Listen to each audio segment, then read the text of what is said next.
कई लोग नहीं जानते हैं कि गौरैया को पानी पिलाने से 10 फायदे होते हैं। क्या क्या फायदे होते हैं इस वीडियो में हम समझते हैं। जो पहला फायदा है, पुण्य का काम माना जाता है। प्यासे जीव को पानी पिलाना सबसे बड़ा धर्म माना जाता है। आप किसी को भी पानी पिलाइए। गंगा मैया 5000 सालों से प्यासे को पानी पिला रही है। कहा जाता है कि जो इंसान भी गंगा मैया का पानी पीता है वो मोक्ष प्राप्त करता है, वो पवित्र हो जाता है। अगर हम किसी भी जीव को पानी पिला रहे हैं, चाहे इंसान को पिला रहे हैं, चाहे जानवर को पिला रहे हैं, चाहे पक्षी को पिला रहे हैं, चाहे चूहों को पिला रहे हैं, चाहे बिल्ली को, चाहे सांप को, ये पुण्य का काम माना जाता है। इसमें आपको कहीं ना कहीं प्रकृति मदद करती है, आपके जीवन में अच्छे दिन आते हैं। दूसरा है, घर में सकारात्मक ऊर्जा बढ़ती है। जहाँ पक्षियों को पानी मिलता है वहाँ शांति और सौम्यता बनी रहती है। कोई भी इंसान, मैं हूँ, आप हो या दुनिया का कोई भी इंसान, अगर रोज पक्षियों को पानी पिलाता है तो उसके घर में शांति और कहीं ना कहीं सौभाग्य उसका बढ़ता है। उसके घर में शांति रहती है, उसके घर में आपस में प्रेम लोगों के बीच में रहती है। वो दिन गुना रात चरगुना तरक्की करता है, क्योंकि पक्षियों की आत्माएं कहीं ना कहीं दुआएं देती है। और इस दुनिया में कहा जाता है कि या तो आप बुजुर्गों का दुआएं लीजिए या बेजुबानों का दुआएं लीजिए। चाहे वो पेड़ हो, चाहे पक्षी हो, चाहे जानवर हो, कुछ भी हो, अगर आप इनकी दुआएं लेते हैं तो आप जिंदगी में आगे बढ़ते हैं, आपके घर में सकारात्मक ऊर्जा आती है। तीसरा है, परिवार पर ईश्वर की कृपा बनी रहती है। दया और करुणा वाले घर पर भगवान का आशीर्वाद अधिक होता है। इस संसार में हर जीव को भगवान बनाए हैं। कहा जाता है कि ईश्वर की मर्जी के बगैर पत्ता भी नहीं हिलता।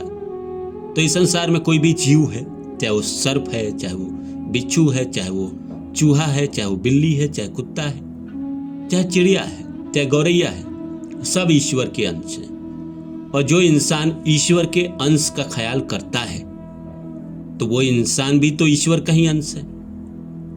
अगर इंसान को भगवान संरक्षण ना दे तो इंसान का क्या हाल होगा। इसीलिए भगवान कुछ खास लोगों को चुनते हैं जो उनके ही अंग, जो गौरैया है, चिड़िया है, पक्षी है, उसकी सहायता करते हैं, उनको पानी देते हैं। और इसीलिए उनके जीवन पे ईश्वर की विशेष कृपा रहती है, जो बेजुबानों को पानी पिलाते हैं। चौथा है, गौरैया घर को शुभ स्थान मानती है। नियमित पानी पीने से, मिलने से पक्षी उसी घर के आसपास रहना पसंद करती है। गौरैया का चहचहाट आप जानते ही हैं कितना शुभ होता है। कहा जाता है कि गौरैया अगर आपके घर के छत पे आने लगे तो आपकी ज़िंदगी में खुशियाँ आने लगती है, सौभाग्य आने लगता है, आपका रुका हुआ काम बनने लगता है, आपकी किस्मत आपका साथ देने लगती है, ज़िंदगी में आप तरक्की करने लगते हैं। तो इसलिए गौरैया को शुभ माना जाता है। पांचवा है, वातावरण संतुलित रखने में मदद। छोटे पक्षी पर्यावरण में संतुलन में महत्वपूर्ण भूमिका निभाते हैं। छठा है, नकारात्मक ऊर्जा दूर होती है। पक्षियों की चहचहाट वातावरण को हल्का और सकारात्मक बनाती है। अभी हाल में ही एक सैटेलाइट से रिपोर्ट आई थी कि भारत के मेघालय या मणिपुर से एक चिड़िया उड़ती है और 3000-4000 किलोमीटर तय करके वो शायद दक्षिण कोरिया पहुंचती है या किसी और देश में। और कहा गया कि ये दुनिया का सबसे बड़ा लंबा यात्रा है किसी भी जीव के लिए, किसी भी पक्षी के लिए, कि वो इतने लगातार घंटे उड़ते रहे। वैज्ञानिक मानते हैं कि कोई भी जीव इसीलिए इतने घंटे उड़ पाती है क्योंकि उसके पास पर्याप्त भोजन था, पर्याप्त उसके पास शक्ति थी।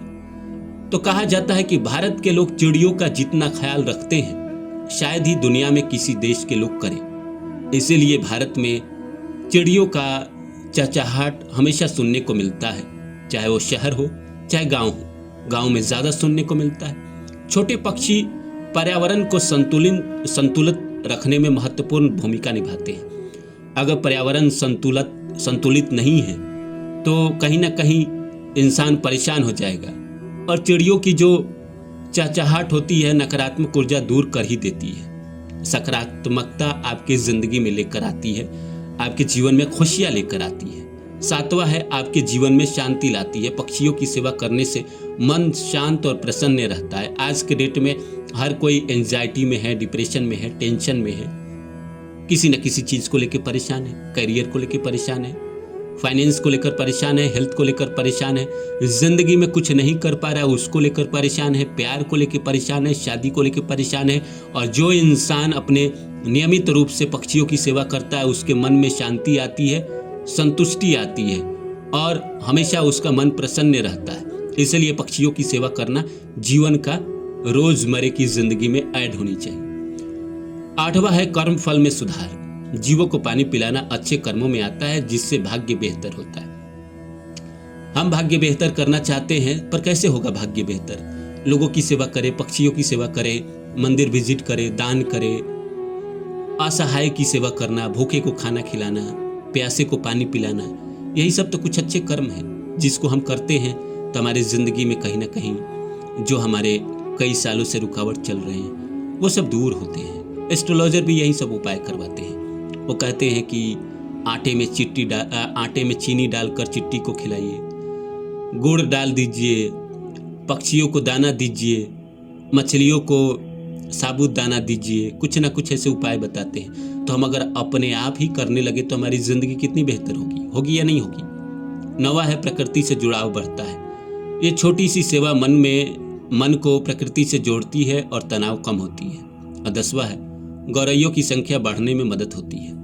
गर्मियों में पानी की कमी से गौरैया मर जाती है, पानी देने से उनकी प्रजाति बची रहती है। तो किसी भी संप्रदाय को, किसी भी प्रजाति को बचाने में हमारी योगदान अगर हो तो कहीं ना कहीं ये पुण्य का ही काम है। ईश्वर के नज़र में कहीं ना कहीं आप अच्छे ही कर्म कर रहे हैं और वैसे भी आप अच्छे इंसान हैं, तभी तो आप ये कर पा रहे हैं। ये छोटी सी सेवा जो है प्रकृति से आपको जोड़ती है। आप अगर प्रकृति से जुड़ना चाहते हैं, देखिए अगर आप पेड़ से बात करना चाहते हैं तो पेड़ भी आपसे बात करेगा। विज्ञान का रिसर्च है कि जो इंसान रोज पेड़ को पानी देता है, पेड़ से बात करता है, ठीक उसी पल पेड़ उसका रोज इंतजार करता है, उसकी बातें सुनना चाहता है। इतना पेड़ों को इंसानों से लगाव हो जाता है। ये मनोवैज्ञानिक मानते हैं कि पेड़ के अंदर भी इमोशन होता है। ठीक उसी पल, जिस पल आप पेड़ को पानी देते हैं, जैसे अगर आप ट्राई करना चाहते हैं तो आप किसी भी पेड़ को चुनिए अपने घर के आसपास, रोज आप उसको सुबह 9 बजे, शाम के 7 बजे, 6 बजे, 5 बजे, जब आपकी इच्छा हो, जब आपके पास समय हो, रोज उसको पानी दें और उससे बात करें। आप नियमित 20, 21, 25 दिन करें तो 26वां दिन पेड़ आपका इंतजार करने लगेगा ठीक उसी पल। अगर उस पल आप नहीं जाते हैं तो पेड़ की एनर्जी कहीं ना कहीं कम हो जाती है। पेड़ कहीं ना कहीं दुखी महसूस होता है, उसको लगता है कि जैसे आज उसके ऊपर विपत्ति आ गई। तो जब पेड़ आपकी भावनाओं को समझता है, आपके दुखों को समझता है, तो ये गौरैया कैसे नहीं समझेगा। आप प्रकृति से कैसे नहीं जुड़ेंगे? आप बिल्कुल जुड़ेंगे, क्योंकि आपके अंदर भी भगवान ने कहीं ना कहीं एक विशाल हृदय दिया है, अच्छा हृदय दिया है, तभी जाकर आप ये सब कर्म कर पा रहे हैं, अच्छे कर्म कर पा रहे हैं। अन्यथा दुनिया में अच्छा कर्म करना लोग चाहता ही नहीं है आज के डेट में। लेकिन आप अच्छा कर्म कर रहे हैं, ये कहीं ना कहीं ईश्वर का आपके ऊपर आशीर्वाद है। ईश्वर ने आपको चुना है अच्छे कर्म करने के लिए, फिर इसका फल वो देंगे आपकी ज़िंदगी में, वो देंगे अच्छे रूप में से देंगे। कब जब समय आएगा तो आपको बड़ा बनाएंगे। ये कुछ 10 फायदे थे कि अगर कोई इंसान गौरैया को पानी देता है तो उसके ज़िंदगी में होता ही होता है। बहुत बहुत शुक्रिया आपका।